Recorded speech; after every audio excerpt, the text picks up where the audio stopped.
February 17, 2021. Winter storm Uri has Texas in a death grip. The power's out. The water's frozen. And inside a cell on the 7th floor of Harris County Jail, a 23-year-old man named Jacquerie Simmons lies motionless on the concrete floor. He's been there all night. No one checked on him. The cameras that should have been watching, offline. The detention officers who should have been monitoring, nowhere to be found. When they finally discover him at 12:10 p.m., it's too late. An hour later, doctors pronounce him dead at the hospital. The medical examiner's ruling? Homicide. Blunt force trauma to the head. This isn't a story about one bad night.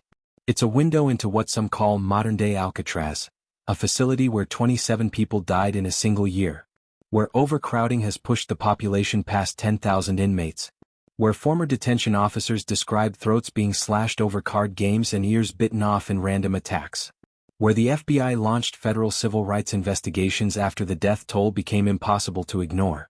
Before we dive in, drop a comment and let us know where you're watching from. We'd love to hear from you. If you enjoy true crime stories like this, be sure to like the video, subscribe, turn on the notification bell, and share it with someone who'd love it too. This is Harris County Jail, the largest county lockup in Texas. And according to those who've survived it, one of the most dangerous detention facilities in America. The statistics are staggering. In 2022 alone, the jail recorded its highest death toll in over 2 decades.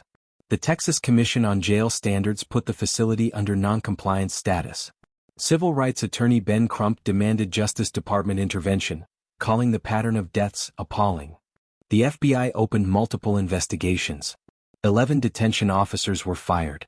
6 more suspended. But here's what the headlines don't tell you. Most of these deaths happened in a facility where over 8,000 people are awaiting trial. They haven't been convicted. They're presumed innocent. Some are there for unpaid traffic tickets. Others for minor drug possession. Many can't afford the bail to get out. And they're dying at rates that alarm even seasoned criminal justice experts. What transforms a county jail into a pressure cooker of violence? How does a detention facility meant for short-term holding become deadlier than some maximum security prisons?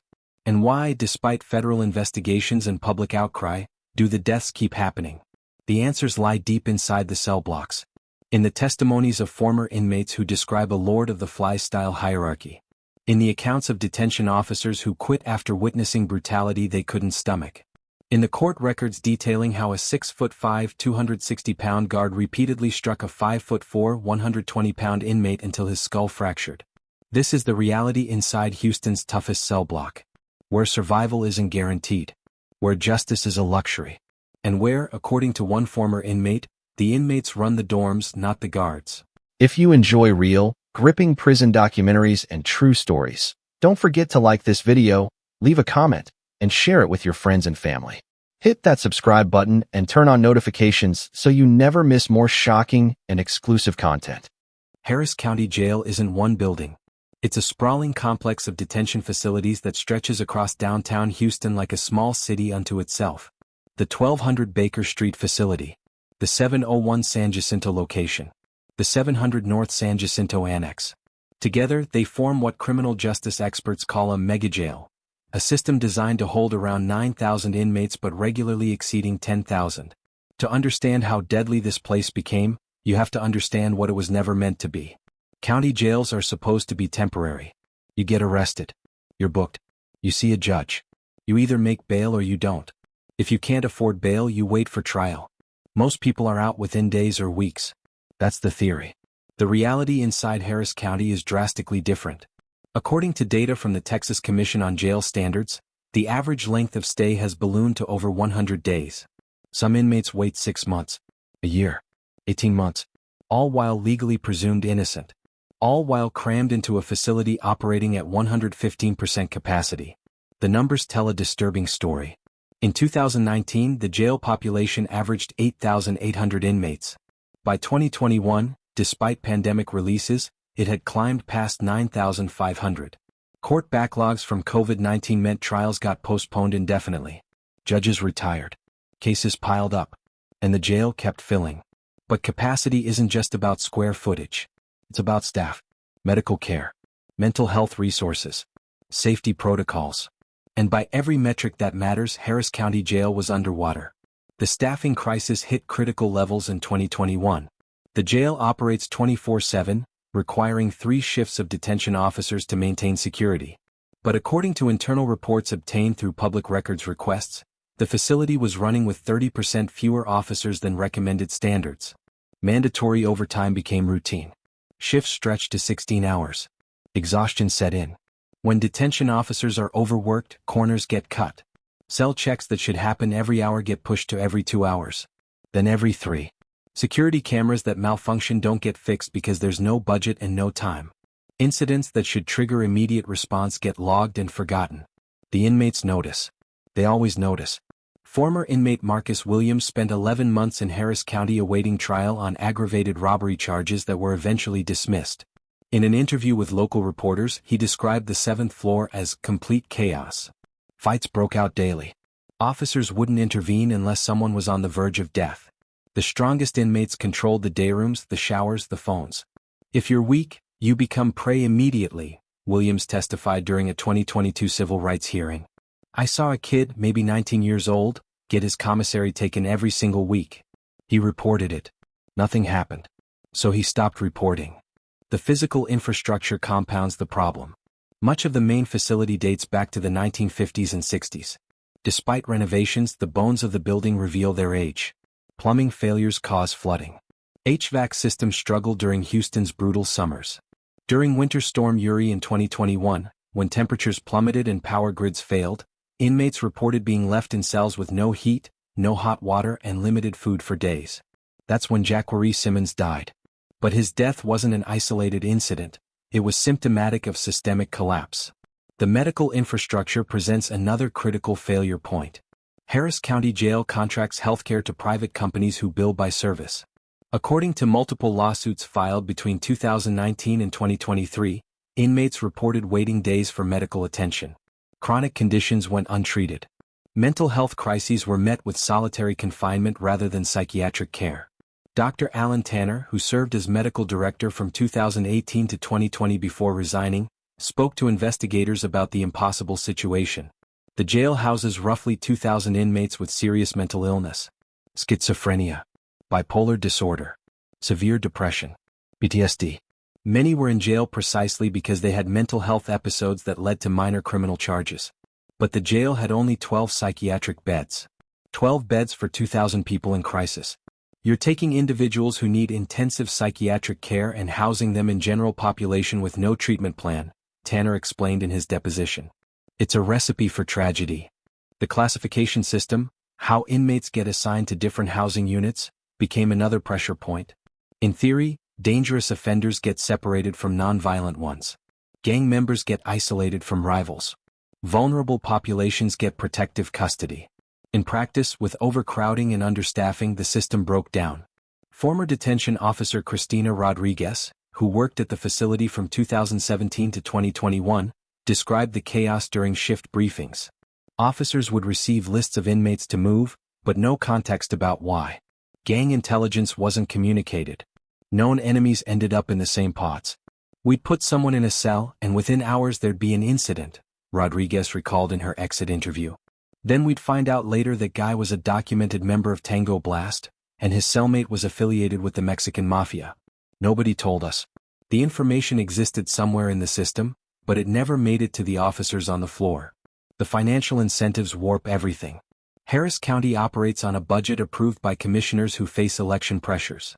Jail expansion costs hundreds of millions.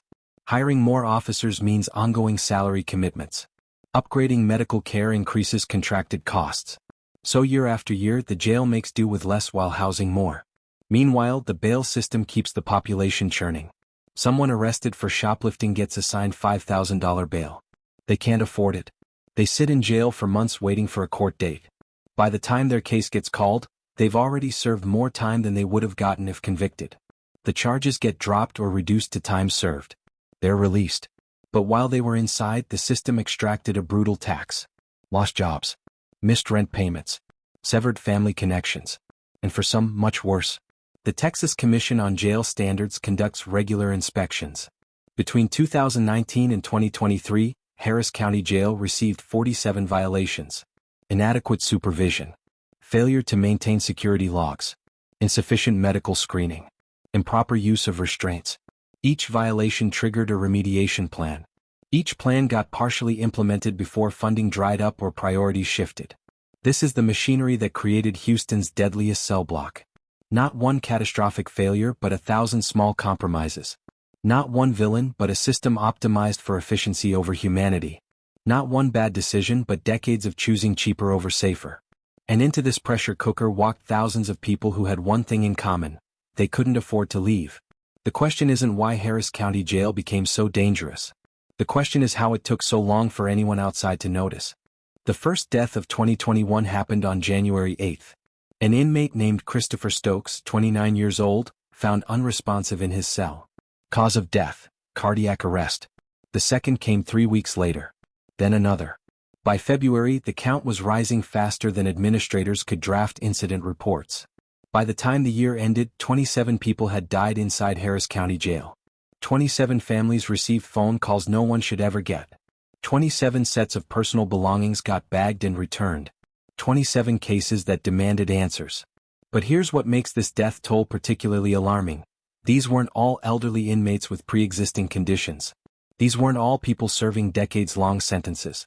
Many were young, healthy before incarceration, awaiting trial for minor offenses. And a disturbing number died from causes that should never occur in a supervised facility. April 28, 2021. Joshua Jerome Hawkins, a 31-year-old father of 3, was found hanging in his cell. He'd been arrested on a parole violation, a technical offense, not a new crime. His family said he showed no signs of suicidal ideation during their last phone call 2 days earlier. The incident report noted that his cell check had been documented as completed 30 minutes before his body was discovered. But surveillance footage told a different story. According to court filings in the subsequent wrongful death lawsuit, the detention officer assigned to that tier never physically checked the cell. The officer had been filling out the check logs from the control station, marking cells as inspected without actually walking the tier. A practice known as pencil whipping, falsifying security logs. By the time someone actually looked into Hawkins' cell, he'd been dead for hours. The Harris County Sheriff's Office launched an internal investigation. The officer was terminated. The family received a settlement. And the jail implemented new electronic monitoring systems to prevent log falsification. Then 3 weeks later it happened again. May 19, 2021. Lamar Sanders, 28, found hanging in a cell on the 9th floor. Same tier. Different officer. Same pencil whipping practice. The electronic monitoring system that was supposed to prevent this hadn't been installed yet due to budget delays. The pattern was undeniable. The Texas Rangers, an elite state law enforcement division, opened a criminal investigation into the jail's operations. What they uncovered went beyond individual officer negligence. It revealed systemic failures at every level. The suicide prevention protocols existed on paper. Mental health screenings at intake. Regular psychiatric evaluations for at-risk inmates. Crisis intervention training for officers. Removal of ligature points in cells. 15-minute observation checks for inmates on suicide watch. But implementation required resources the jail didn't have. The mental health unit was perpetually full. Inmates flagged as suicidal ended up in general population because there was nowhere else to put them. The 15-minute checks couldn't happen when one officer was responsible for monitoring 80 cells across multiple tiers. Dr. Jennifer Hassan, a forensic psychiatrist who reviewed the suicide cases for a civil rights lawsuit, identified the core problem in her expert report. The facility is attempting to provide crisis mental health care with a staffing model designed for security, not treatment. It's structurally impossible to prevent suicide under these conditions. But suicide accounted for only a fraction of the deaths. The majority fell into a more disturbing category: homicide, medical neglect, and what investigators called preventable deaths due to system failure. August 3, 2021. Eddie Herrera, a 42-year-old construction worker, complained of severe chest pain during breakfast. He'd been arrested 3 days earlier for DWI, his second offense. No violent history. No gang affiliation. Just a guy who made a bad decision and couldn't afford the $2,500 bail. Herrera told his cellmate the pain was getting worse. He pressed the call button for medical assistance. According to testimony from other inmates in the pod, the intercom crackled and a voice said, "We'll get to you." 4 hours passed. Herrera pressed the button again. And again. Other inmates started yelling for help. A detention officer finally arrived, looked through the cell door window, and told Herrera to stop faking it for medication. At 2:47 p.m., Herrera collapsed. His cellmates started pounding on the door, screaming for help. Other inmates joined in, creating enough noise that officers had to respond. By the time medical staff arrived with a defibrillator, Herrera had no pulse. The autopsy revealed a massive heart attack. The cardiologist who reviewed the case for Herrera's family estimated he'd been having symptoms for at least 6 hours before he collapsed. 6 hours where prompt medical intervention could have saved his life. The lawsuit is still pending. But Herrera's death triggered a broader investigation into medical response protocols. The Texas Commission on Jail Standards found that the jail was routinely violating state requirements for medical emergency response times. The standard: medical personnel must respond to emergencies within 4 minutes. The reality at Harris County: average response time exceeded 15 minutes. Part of the delay stemmed from the contract healthcare model. The private company providing medical services staffed the jail with minimum required personnel. 1 nurse for every 400 inmates. 1 doctor for the entire facility during night shifts. When emergencies hit multiple pods simultaneously, someone had to wait. And waiting in a medical crisis means dying. September 12, 2021. Shaquille Gibson, 23, arrived at the jail with a documented seizure disorder. His medical records from previous incarcerations clearly noted his prescription for anti-epileptic medication. The intake screening documented his condition. The medical staff confirmed receipt of the information. Then the bureaucracy took over. The jail pharmacy needed to verify his prescription with an outside provider. The provider's office was closed on weekends. Monday came, but the prescription request got lost in the paperwork queue. By Wednesday, Gibson still hadn't received his medication. Thursday morning he had a grand mal seizure in the day room. Inmates immediately called for help. Officers responded within minutes. But the seizure didn't stop. It progressed into status epilepticus, a life-threatening condition where seizures continue without interruption. The jail medical staff didn't have the emergency medications needed to stop a prolonged seizure. They called for an ambulance. Houston Fire Department paramedics arrived 12 minutes later. But by then, Gibson had been seizing for nearly 20 minutes.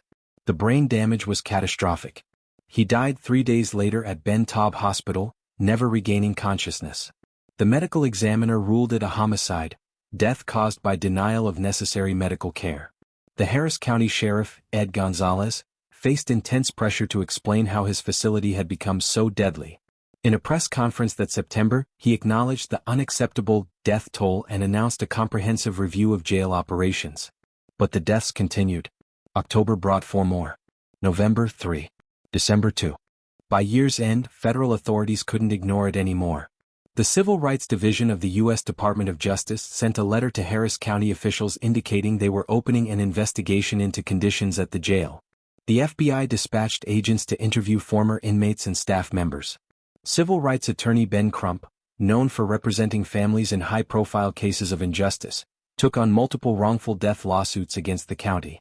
At a January 2022 press conference, he stood alongside grieving family members and stated, "What's happening inside Harris County Jail isn't law enforcement.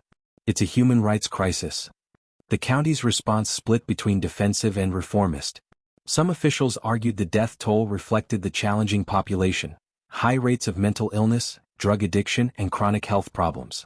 They pointed to the pandemic as an unprecedented stressor on the system. Others, including some county commissioners, demanded accountability. They commissioned independent audits. They held public hearings where family members testified about their loved ones' deaths. They began drafting reform proposals. But every reform costs money. And in a county where property taxes fund jail operations, increasing the budget means raising taxes or cutting other services. The political calculus became brutal. How much is a life worth?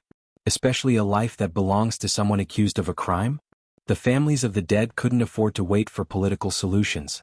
They filed lawsuit after lawsuit. Wrongful death, constitutional violations, medical malpractice, deliberate indifference. Each case seeking not just compensation but answers. Why did their loved ones die in a place that was supposed to keep them safe? Why did the system fail so catastrophically? And why did it keep failing even after the problems were identified? The 27 deaths of 2021 weren't the end. They were a warning. 2022 would bring even more casualties. The question was whether anyone would stop it before the next family got that terrible phone call. The death toll was rising, and time was running out. November 15, 2021, 3:47 a.m. The graveyard shift at Harris County Jail, when most inmates are asleep and supervision is at its thinnest. In a cell on the 6th floor, a 27-year-old man named Jalen Randall lay on his bunk, trying to sleep despite the constant noise of the jail. He had no idea he had less than an hour to live. Randall was in on a probation violation. He'd missed a court-mandated drug test while working double shifts to support his daughter. Non-violent offender. No disciplinary infractions during his 2 months inside. By all accounts, he was keeping his head down and waiting for his court date. But that night, Detention Officer Landon Williamson decided Randall wasn't moving fast enough during a cell check. What happened next would become one of the most disturbing cases of guard brutality in Harris County Jail's history. According to the criminal indictment filed 6 months later, Williamson entered Randall's cell and ordered him to stand. Randall, groggy from sleep, took a few seconds to comply. Williamson interpreted this as disrespect.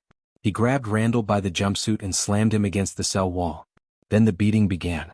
The attack lasted approximately 4 minutes. 4 minutes where a trained detention officer, standing 6'5" and weighing 260 pounds, repeatedly struck an inmate who stood 5'4" and weighed 120 pounds. 4 minutes where, according to witnesses in neighboring cells, Randall never fought back. Never raised his hands in defense. Just tried to protect his head while yelling that he was sorry. When Williamson finally left the cell, Randall was unconscious on the floor. Blood pooled beneath his head. His skull had multiple fractures. His brain was bleeding. Williamson didn't call for medical assistance. He didn't file an incident report.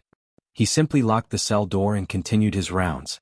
At 6:15 a.m., when the day shift arrived, another officer found Randall during routine cell checks. By then he'd been lying there for over 2 hours. The brain damage was irreversible. Randall died 3 days later without regaining consciousness. The medical examiner ruled it homicide. Surveillance footage from the corridor, which Williamson apparently forgot existed, captured him entering and leaving the cell. The timestamps matched. His knuckles were swollen and bruised when supervisors finally examined him during the investigation. Williamson was arrested, charged with murder and fired. He's currently awaiting trial. His attorney argues he was acting in self-defense, claiming Randall attacked him first. But the physical evidence tells a different story. So do the testimonies of 12 other inmates who heard everything through the walls. This wasn't an isolated incident of guard violence. It was part of a pattern that investigators were only beginning to uncover.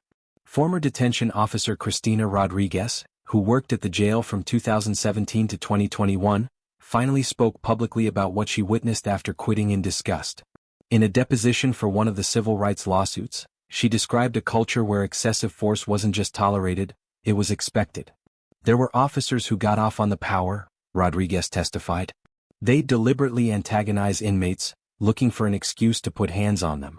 And when it happened, supervisors would back them up. You wrote what you were told to write in the report. You said what you were told to say. She described incident after incident. An officer who routinely pepper-sprayed inmates for talking back. Another who would accidentally slam cell doors on inmates' hands. A supervisor who taught new officers how to inflict pain without leaving visible marks. The code of silence ran deep. Officers who reported misconduct found themselves ostracized. Shift assignments got worse. Backup arrived slower during emergencies. Some faced outright threats. Rodriguez finally broke when she witnessed an officer tase an inmate who was already restrained in handcuffs. She filed a complaint with her supervisor. 2 days later, she found a dead rat in her locker with a note. Snitches don't last long. She quit that week. Her complaint was never investigated. The problem extended beyond individual bad actors. The system itself created conditions where abuse flourished. Inadequate training left officers unprepared for mental health crises. A culture of us versus them dehumanized inmates. Understaffing meant officers worked mandatory overtime, leading to exhaustion and short tempers. And the lack of accountability signaled that violence had no real consequences.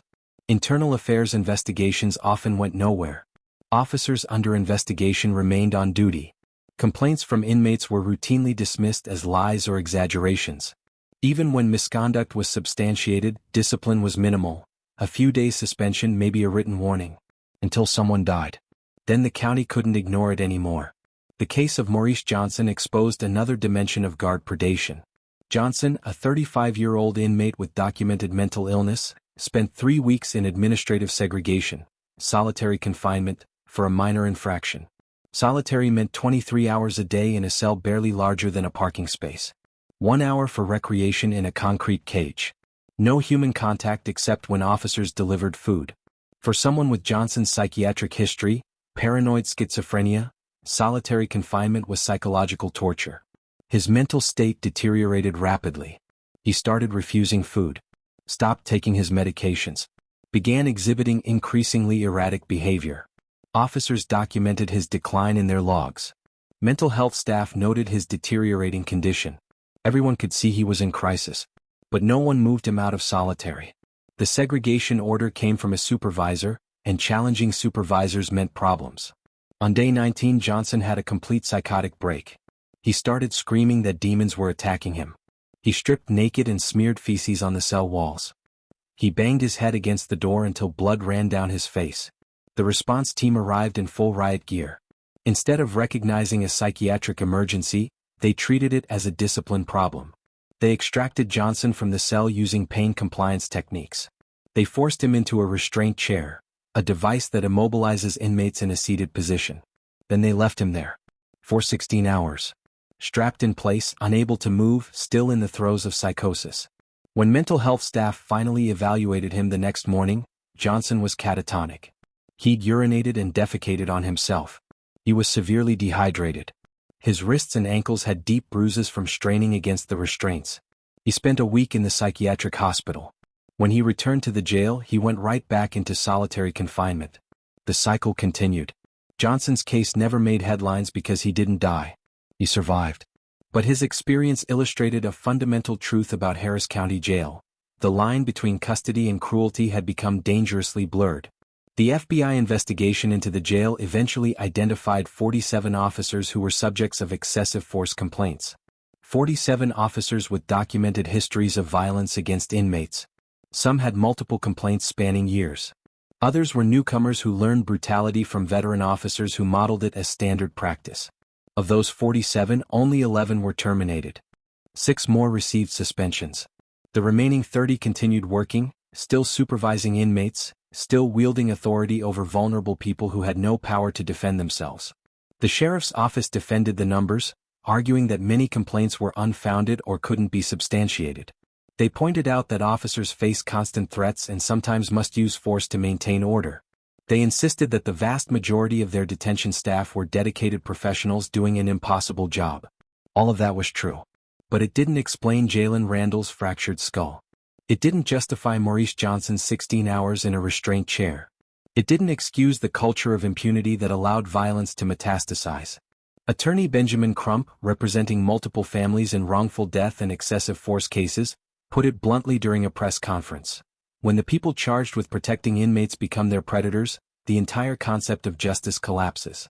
These aren't correctional officers. They're criminals with badges. The county settled several excessive force lawsuits, paying out millions in taxpayer money. Each settlement included a non-disclosure agreement, preventing victims from speaking publicly about their experiences. The money bought silence, but it didn't buy change. Because change would require admitting the problem went beyond a few bad officers. It would mean acknowledging that the system itself was designed in ways that enabled abuse. It would demand investment in training, oversight, mental health resources, and accountability mechanisms. And that would cost far more than settling lawsuits. So the pattern continued. Guards who should never have been hired in the first place. Officers who should have been fired years ago. Supervisors who covered up misconduct to protect their own. And inmates who paid the price in blood, broken bones, and shattered minds. The predators wore uniforms. They carried badges. They had the law on their side. And inside Houston's toughest cell block, they were hunting. Inside Harris County Jail there are 2 sets of rules. The official ones, posted on dayroom walls, recited during intake, enforced by officers, and the real ones. The ones that determine whether you survive or become prey.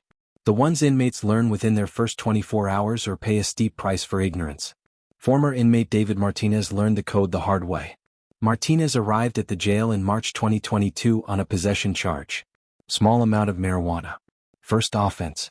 Middle-class background. College education. Nothing in his suburban upbringing prepared him for what happened when officers led him onto the 8th-floor pod and removed his handcuffs. The second the door locked behind me, I felt every eye in that room, Martinez later told investigators. There were maybe 60 guys in there. And they were sizing me up like wolves deciding which sheep to take down. The day room went silent. An older inmate, tattoos covering his neck and arms, approached Martinez. "You got people in here?" Martinez didn't understand the question. "What? You got people? Family? Friends? Anybody holding you down?" I don't know anyone here." That was the wrong answer. Within an hour, Martinez had been taxed, forced to hand over his commissary items to a group controlling the pod. When he tried to resist, 2 inmates cornered him in the bathroom and explained the reality. "You're nobody," one told him. "You got no crew, no protection, no reputation. That means you pay rent to breathe our air. You don't like it? We can make your stay real uncomfortable." Martinez paid. He paid for weeks, watching his commissary account drained by inmates who'd created an entire shadow economy behind the walls. The economics of jail survival operate on a brutal logic. Money equals power. Power equals safety. And for those without money, there are other currencies: intimidation, violence, and fear. Commissary is the lifeblood. Inmates can purchase items beyond the basic jail-issued supplies: better food, hygiene products, stamps, writing materials. But commissary also becomes contraband when used as currency. A bag of chips trades for protection. Instant noodles buy information. Coffee can settle debts. Those who control commissary control the pod. And control isn't given, it's taken. Gang affiliations determine the power structure. Tango Blast, the largest prison gang in Texas, maintains a significant presence in Harris County Jail. So do the Texas Mexican Mafia, the Aryan Brotherhood of Texas, and various street gangs from Houston's neighborhoods. Each group has its hierarchy, its territory, its rules. Former gang investigator Detective Marcus Thompson, who worked with the Sheriff's Office Gang Intelligence Unit before retiring, explained the dynamics. The jail is a recruitment ground. You've got established members who are in on serious charges, and they're surrounded by younger guys who are vulnerable and looking for protection. It's the perfect environment for gang expansion. The recruitment happens subtly at first. An older member befriends a new inmate, offers advice on how to navigate the system, shares commissary, provides protection from other predators. The new inmate feels grateful, indebted. Then comes the ask. Handle this for me. Something small at first. Deliver a message. Hold on to something. Stand lookout. Each task is a test of loyalty. Each compliance deepens the commitment. Before the inmate realizes it, he's part of the structure. He's earned ink, tattoos that mark him as affiliated. He's bound by the code. And the code is absolute. Snitches face brutal consequences. Debts must be paid. Disrespect must be answered. The rules seem simple, but the interpretations are complex and situational. What counts as disrespect? Who determines fair payment? When does defense become aggression? Violence erupts over misunderstandings that would seem trivial on the outside. An inmate changes the TV channel without permission. That's disrespect. Someone sits at the wrong table in the day room. That's territorial violation. Eye contact held too long. That's a challenge. The fights are swift and vicious. No referees. No rules against hitting a man when he's down. Officers might intervene if they notice in time, but in an overcrowded pod with 1 or 2 officers supervising 60 inmates, timing is everything. Former inmate James Wilson, who served 8 months in Harris County before his case was dismissed, described a fight over a card game that turned into a near-fatal beating. They were playing spades. One guy accused another of cheating. Words were exchanged. Then suddenly 5 guys were on him. They stomped him until his face was unrecognizable. By the time the guards responded, he was unconscious and bleeding from the ears. The victim spent 2 weeks in the hospital with a fractured skull and broken jaw. When he returned to the jail, he refused to identify his attackers. When investigators pressed him, he said simply, "I don't remember what happened." The no-snitching rule transcends gang affiliation. Even inmates with no gang ties understand that cooperation with authorities marks you as unreliable, weak, someone who can't be trusted. And in an environment where your survival depends on alliances and reputation, that mark is a death sentence. So violence goes unreported. Assaults are listed as inmate fell or slipped in shower. Officers know the truth, but without victim cooperation or witness testimony, what can they prove? The cameras catch some incidents, but in blind spots and cells, anything can happen. The sexual violence is the darkest aspect of the Inmate Code, the thing no one talks about except in whispers, the reality that civil rights investigators have struggled to document because victims rarely report. The culture of toxic masculinity makes admitting victimization impossible for many. The threat of retaliation keeps others silent. And the belief that authorities won't help or will make things worse prevents the few willing to speak from coming forward. Federal statistics suggest that approximately 4% of jail inmates experience sexual assault during incarceration. In overcrowded facilities with inadequate supervision, that number likely climbs higher. But documentation remains sparse because the code demands silence. Former inmate advocates who work with the Texas Jail Project describe the pattern. Younger inmates, particularly those who appear physically weak or are known to be LGBT, face immediate targeting. The predators use the same tactics as street predators: isolation, intimidation, grooming. They identify vulnerable targets and exploit the power differential. The officers can't protect you, explains Sarah Martinez, an advocate who collects testimony from former inmates. Even if you report it, where do they put you? Protective custody means solitary confinement. You're trading assault for isolation. And when you eventually come out of PC, everyone knows you snitched. You've just made yourself a bigger target. The protective custody dilemma illustrates the impossible choices inmates face. Report victimization and face retaliation. Stay silent and remain vulnerable. Request protective custody and accept psychological torture in solitary. There are no good options, only variations of harm.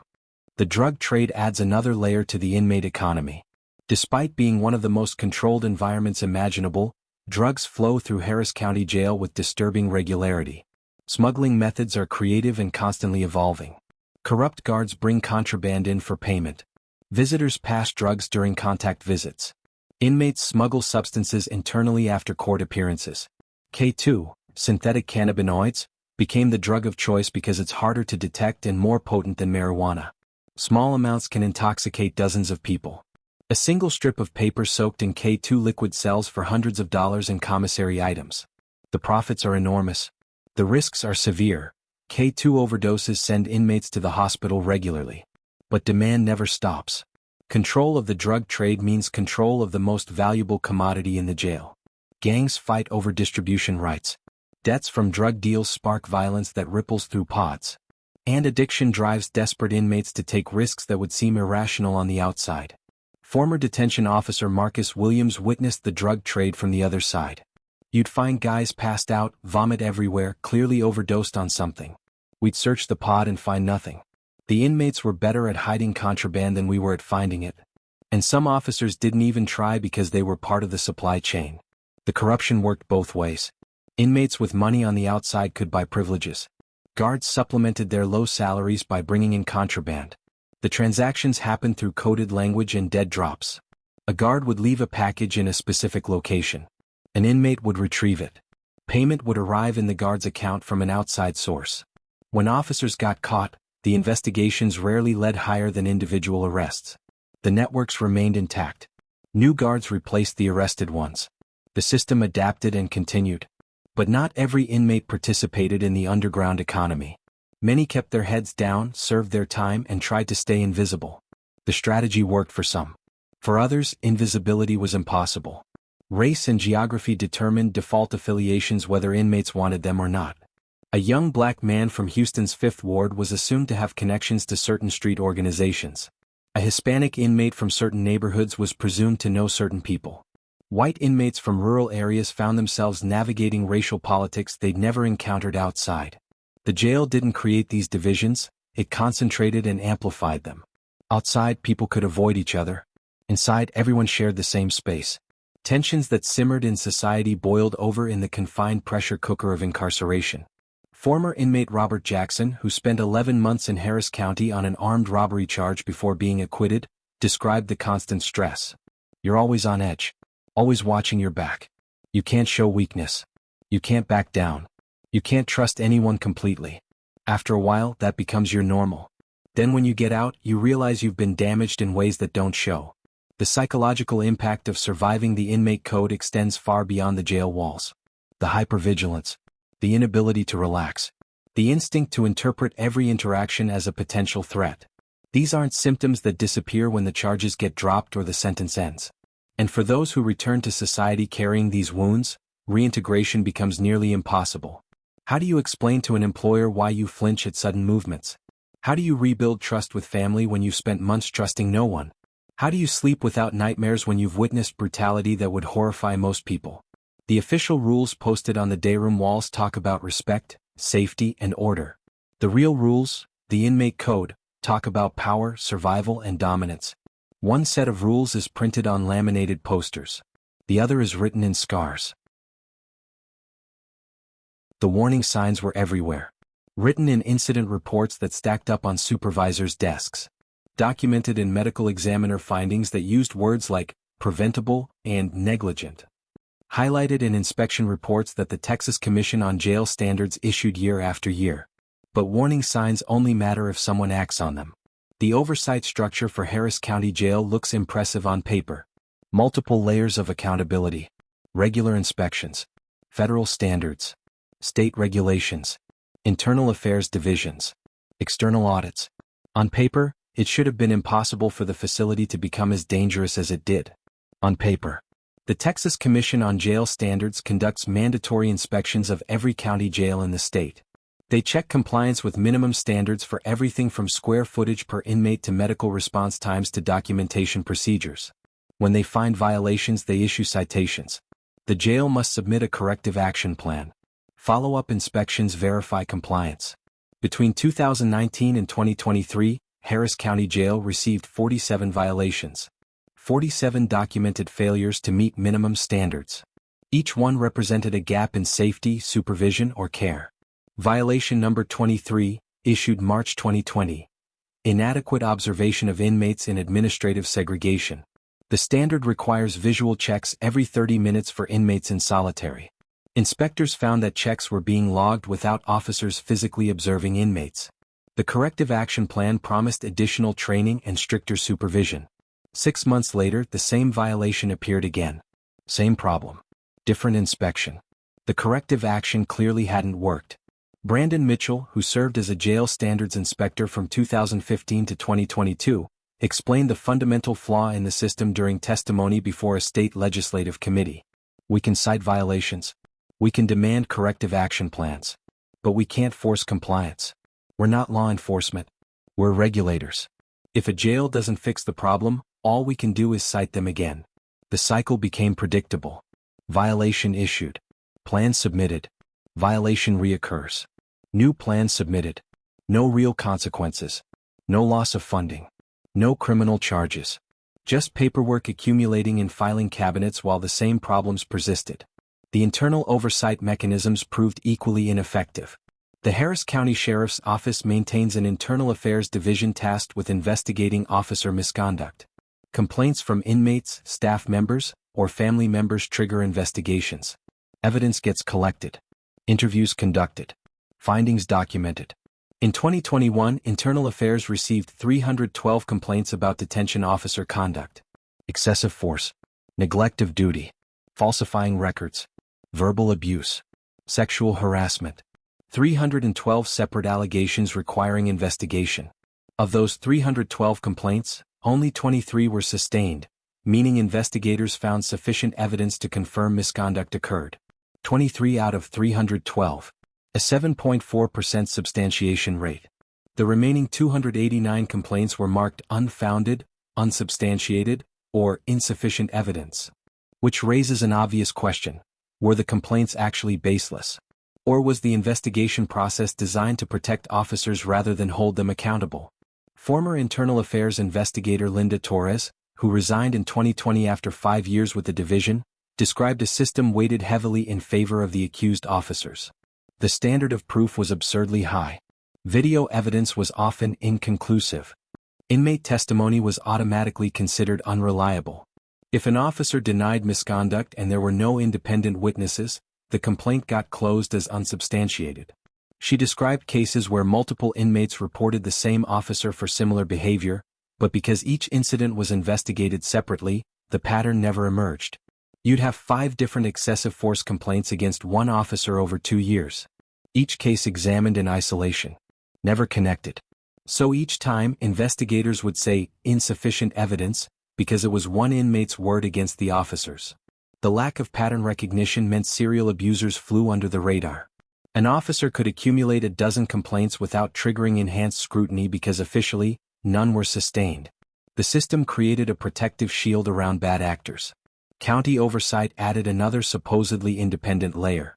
The Harris County Commissioner's Court, the governing body for county operations, holds authority over the jail budget and policy. In theory, commissioners could demand accountability. They could condition funding on reforms.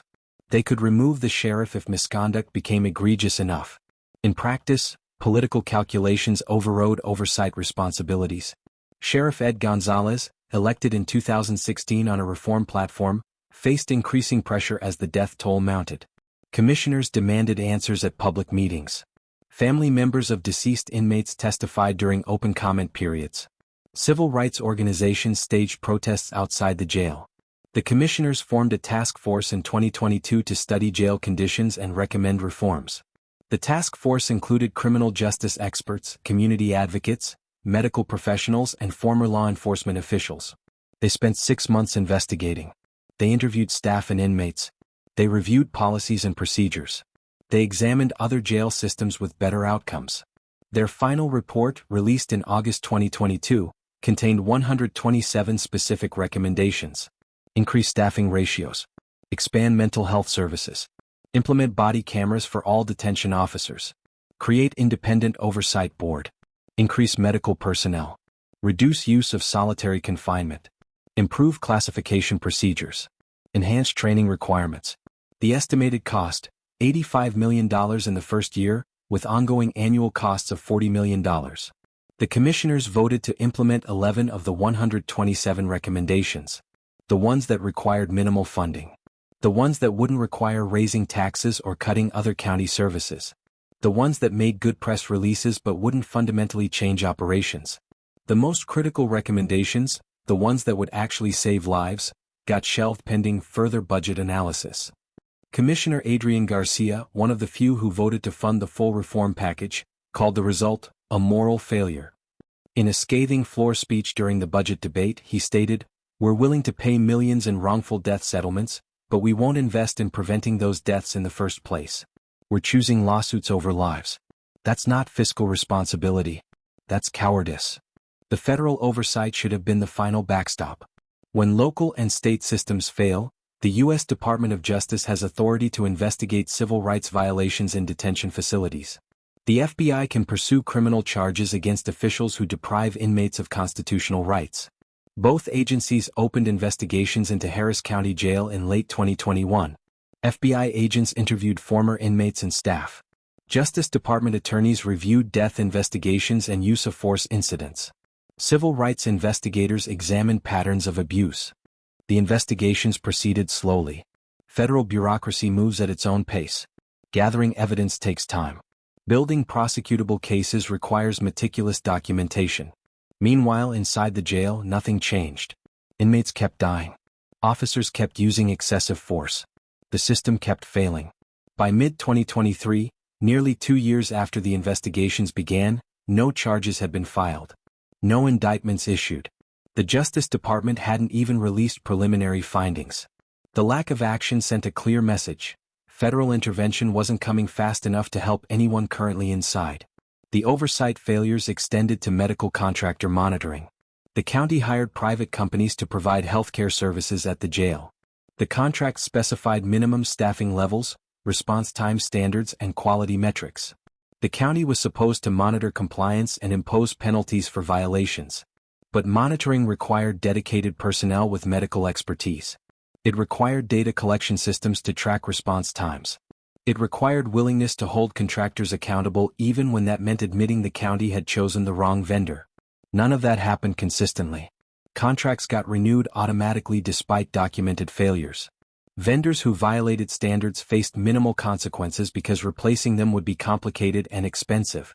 The path of least resistance prevailed over the path of accountability. Jennifer Wu, a healthcare policy analyst who examined jail medical contracts for a nonprofit research organization, found systematic underenforcement across Texas county jails. The contracts promise everything: world-class care, rapid response, comprehensive treatment. Then reality sets in. The vendor understaffs to maximize profit. Response times lag. Inmates die from treatable conditions. And the county does nothing because changing vendors mid-contract is a nightmare. Harris County exemplified the pattern. Despite Eddie Herrera dying after hours of chest pain. Despite Shaquille Gibson's fatal seizure after medication was delayed. Despite multiple medical negligence lawsuits. The healthcare contract got renewed. The judicial oversight proved equally toothless. Judges who set bail amounts and release conditions rarely visited the jail. They didn't see the overcrowding. They didn't witness the violence. They signed orders sending people into conditions they never personally observed. Defense attorneys tried to raise jail conditions during bail hearings. Your Honor, my client has serious medical needs. The jail can't provide adequate care. I'm requesting personal recognizance bond. Judges would ask the prosecutor's position. The prosecutor would oppose release. The judge would set bail at an amount the defendant couldn't afford. And another person would enter the system that was already failing the people inside it. Judge Angela Rodriguez, who presided over a criminal district court from 2018 to 2023, eventually started conducting surprise visits to the jail. What she witnessed shocked her. I'd been sending people there for years without really understanding what I was subjecting them to. The overcrowding was worse than I imagined. The violence more prevalent. The medical care more inadequate. I felt complicit. She started making different bail decisions. Lower amounts. More personal bonds. Alternatives to incarceration. But she was one judge among dozens. And her colleagues didn't follow her lead. The media oversight functioned sporadically. Local reporters would cover individual deaths when families went public. Investigative pieces would expose specific problems. Then the news cycle would move on. Without sustained pressure, reform stalled. The Houston Chronicle published a comprehensive investigation in 2022 documenting the rising death toll. The series won journalism awards. It generated public outcry. Commissioners promised action. 6 months later, when reporters followed up, most promises hadn't materialized. The public had moved on to other issues. The political pressure had dissipated. The jail continued operating the same way it had before the investigation. This is how oversight fails. Not through one dramatic collapse, but through 1,000 quiet accommodations. Not through malicious intent, but through bureaucratic inertia. Not through lack of knowledge, but through lack of will. The mechanisms existed to prevent the tragedies at Harris County Jail. The inspections identified the problems. The reports documented the failures. The experts provided the solutions. What was missing wasn't information. It was accountability. It was consequences. It was the political courage to prioritize invisible people, inmates and their families, over visible costs. And so the oversight system generated reports that filled filing cabinets while bodies filled morgues. The inspectors cited violations while violence claimed victims. The investigators documented misconduct while nothing fundamentally changed. Failed oversight didn't mean no one was watching. It meant no one was watching with the power and will to act. The prisoners remained trapped in a system that knew it was failing them and chose to fail them anyway. The official statistics don't scream. They don't beg for help through cell door windows. They don't write desperate letters to family members describing conditions that sound impossible in modern America. But the people inside Harris County Jail do. Their voices, preserved in court testimony, recorded in family phone calls, documented in letters that lawyers submitted as evidence, tell a different story than the one in official reports. These are the voices that oversight committees never quite hear. The testimonies that get dismissed as exaggerations or lies. The truth that makes administrators uncomfortable. This is what survival sounds like when you're trapped inside Houston's toughest cell block. Antonio Reyes arrived at Harris County Jail on June 14, 2022. Traffic warrant. Unpaid tickets that had escalated to a bench warrant when he missed court. He was arrested during a routine traffic stop on his way to work. By 6 p.m. that evening, he was in an orange jumpsuit on the 7th floor. His first phone call home, recorded like all jail calls, captured the shock in his voice. "Mom, you need to get me out of here. This place is insane. There's people everywhere. They got us sleeping on mats on the floor because there's not enough bunks.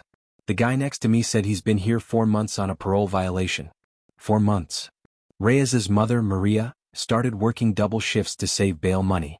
It took her 3 weeks to accumulate the $1,200 needed for a bail bondsman. 3 weeks where her son's phone calls became increasingly desperate. "The guards don't care what happens to us," he told her in the second week. There was a fight in the day room yesterday. Blood all over the floor.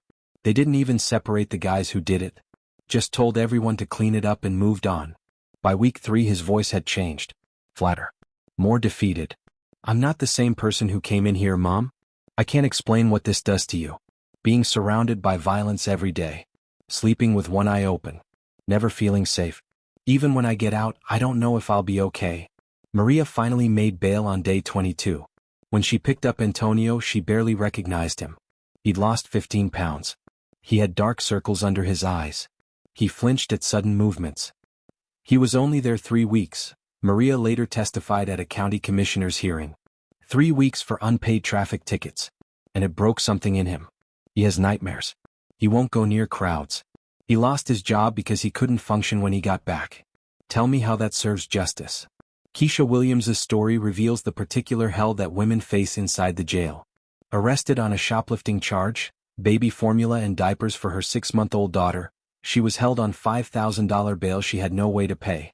The women's section of Harris County Jail operates in similar conditions to the men's side, but with additional challenges. Inadequate access to feminine hygiene products. Limited medical care for women's health issues. And the constant threat of sexual harassment from male officers who control access to everything. Williams documented her experience in a series of letters to her public defender. The letters, later submitted as evidence in a class action lawsuit about conditions in the women's units, described a system of coercion and abuse. Officer M. controls our housing unit, she wrote in one letter. If you want extra commissary, you have to be nice to him. If you want to use the phone outside scheduled times, you have to be nice to him. Everyone knows what nice means. Some girls do it because they're desperate. Some refuse and get punished with cell restrictions or having their belongings searched every day. Williams reported the harassment to a supervisor. 2 days later, she was moved to administrative segregation, solitary confinement, for what the paperwork called protective custody for her own safety. She spent 23 hours a day in a cell barely larger than a bathroom. 1 hour for recreation, in a slightly larger concrete box. No sunlight. No human contact except when guards delivered food trays. For 2 weeks. They punished me for reporting, she wrote to her attorney. They called it protection, but it was punishment. I could hear other women screaming at night. I started losing track of time. I would have confessed to anything just to get out of that cell. Williams's public defender fought for her release. The shoplifting charge was eventually dismissed. The store declined to press charges. By then, Williams had spent 47 days incarcerated.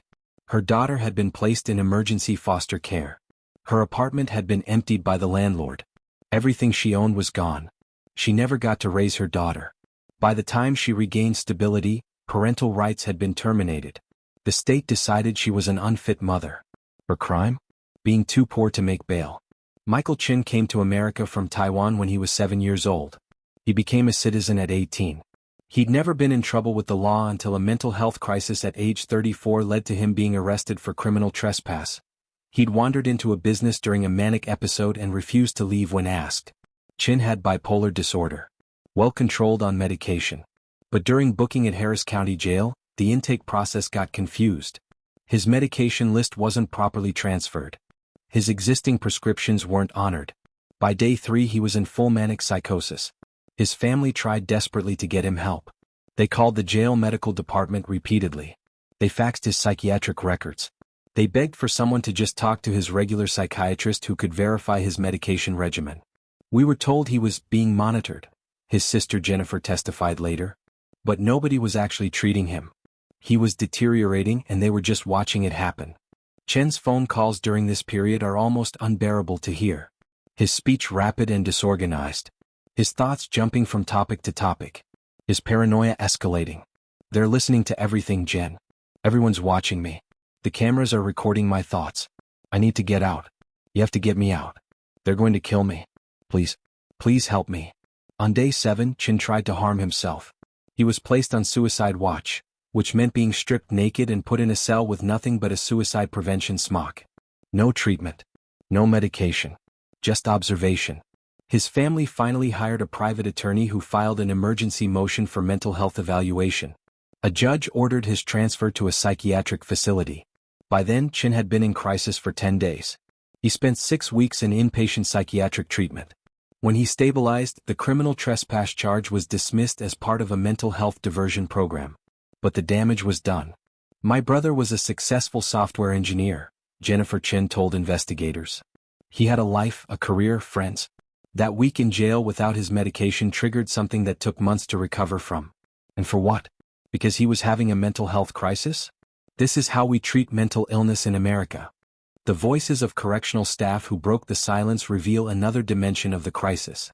Officers who witnessed the dysfunction from the inside and couldn't stay silent anymore. Marcus Washington worked as a detention officer for 6 years before resigning in 2022. His exit interview, obtained through public records requests, detailed the impossible position officers faced. "You're told to maintain order with no tools to actually do it," Washington explained. "You're watching 80 inmates by yourself. You're supposed to prevent violence, but you're outnumbered 40 to 1. When something pops off, you call for backup and hope someone's available to respond.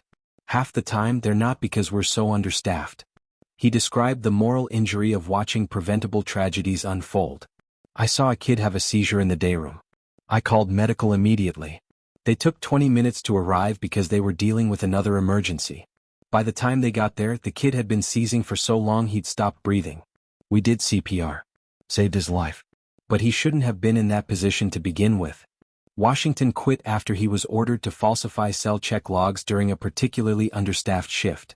"My supervisor told me to just fill in the logs as if I'd done the checks. Said everyone does it, it's not a big deal. But I knew what happened when those logs got falsified. People died. I couldn't be part of that anymore."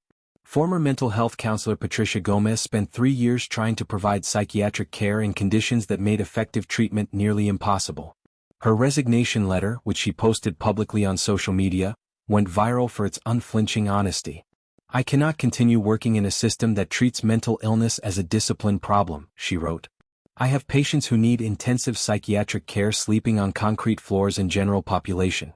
I have patients in active psychosis being placed in solitary confinement because there's nowhere else to put them. I have patients who are suicidal being monitored by guards with no mental health training." She described fighting daily battles just to get patients basic care. "I'd identify someone in crisis who needed immediate transfer to a psychiatric hospital. Then I'd wait for approval. And wait. And wait. Meanwhile, the patient would deteriorate further. Sometimes by the time approval came, they'd already harmed themselves." Gomez estimated that 30% of the jail population needed mental health treatment beyond what the facility could provide. "We're using a county jail as a psychiatric hospital. But we don't have the staff, the resources, or the infrastructure. It's malpractice on a systemic scale. And we all know it." The letters from inmates to family members, collected and analyzed by the Texas Jail Project, reveal patterns of desperation. Pleas for help that go unanswered. Descriptions of violence that sound exaggerated until you hear the same details from multiple sources. One letter, from an inmate named Deshaun Harris to his grandmother, described watching a man die from a preventable medical emergency. "They killed Mr. Rodriguez, Grandma. He was having a heart attack. We could all see it. We were screaming for help. It took them forever to come. Then when they finally did, they said he was faking. He died right there in the day room. We all saw it. And they still didn't care." Another letter, from Jason Mueller to his wife, described the toll of long-term pretrial detention. "I've been here 7 months waiting for trial. 7 months for a charge I'm going to beat because I didn't do it. But I'm losing everything. I know you're struggling with the bills. I know the kids miss me. I feel worthless.